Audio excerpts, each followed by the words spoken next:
Hi friends, welcome to Salem Padma சமையல். இன்றைக்கி நம்ம பார்க்க போகிறது அரிசி உப்புமா. அது எப்படி செய்யலான்னு பார்க்கலாம். இப்போ அதுக்கு தேவையான பொருள் பார்த்திங்கன்னா, புழுங்கல் அரிசி இந்த மாதிரி ஒரு கப் எடுத்து வச்சுருக்கேன். வேர்க்கடலை ஒரு 4 டேபிள் ஸ்பூன், தேங்காய் துருவல் ஒரு 3 டேபிள் ஸ்பூன், தாளிக்கிறதுக்கு கடுகு அரை ஸ்பூனு, மிளகு 1/4 ஸ்பூனு, ஜீரகம் ஒரு 1/4 ஸ்பூனு, உளுந்து ஒரு டேபிள் ஸ்பூனு, கடலைப்பருப்பு ஒரு டேபிள் ஸ்பூனு, இது பாசிப்பருப்பு ஒரு டேபிள் ஸ்பூனு, 5 வரமிளகாய், கொஞ்சம் கருவேப்பிலை, பெருங்காயம் கொஞ்சம், உப்பு தேவையான அளவு. இப்போ வாங்க போய் பார்க்கலாம். பாருங்கள், நான் ஒரு கடாயை வச்சுருக்கேன். ஃபஸ்ட்டு இந்த ஒரு கப்பு அரிசி போட்டு நல்லா வறுத்துக்கணும்.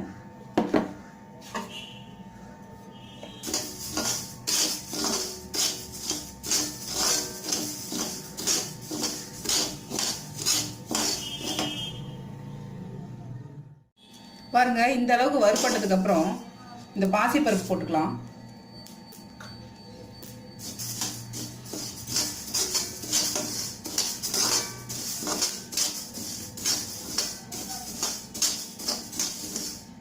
இது ஆனதுக்கப்புறம் ரவை மாதிரி உடச்சிக்கலாம்.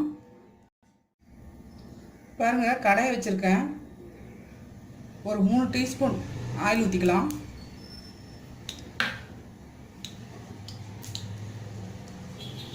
கடுகு போட்டுக்கலாம்.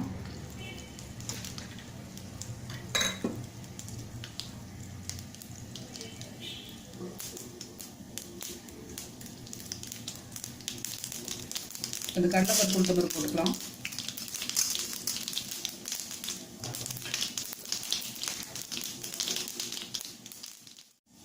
இந்த மிளகு சீரகம் போட்டுக்கலாம்.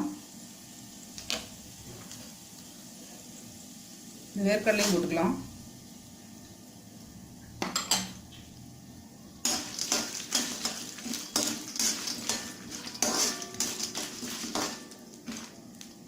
ஒரு 2 நிமிஷம் நல்லா வறுக்கலாம்.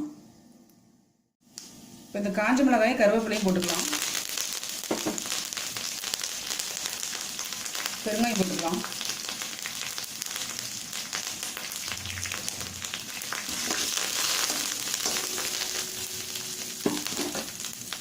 தண்ணி ஊற்றிக்கலாம்.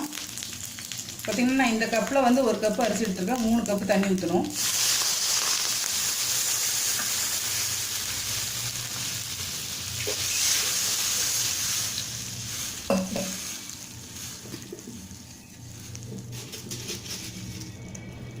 உப்பு தேவையான அளவு போட்டுக்கலாம். இப்போ தண்ணி நல்லா கொதிக்கணும். பாருங்க, இப்போ நல்லா கொதிச்சிருச்சு. இப்போ தேங்காய் துருவல் போட்டுக்கலாம்.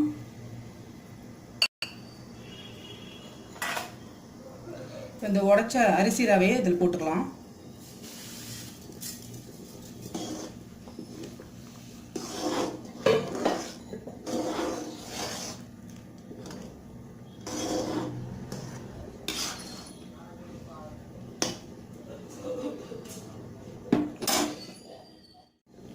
இது மூடி வச்சு மீடியம் ஃப்ளேமில் ஒரு 10 நிமிஷம் வேக விடலாம்.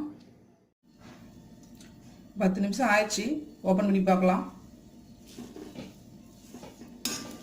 உப்புமா ரெடிங்க. அரிசி உப்புமா ரெடி.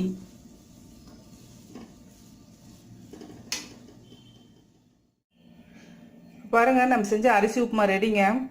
இது விரத நாட்களுக்கு, ஏதாவது விரதம் இருக்கிறவங்களா அந்த டைமுக்கு வந்து, ஏன்னா நம்ம வெங்காயம் பூண்டுலாம் சேர்க்கல, அதனால் இதை செஞ்சு சாப்பிட்லாம். நெய்வேத்தியம் பண்ணுறதுக்கு இதை செஞ்சு வைக்கலாம்.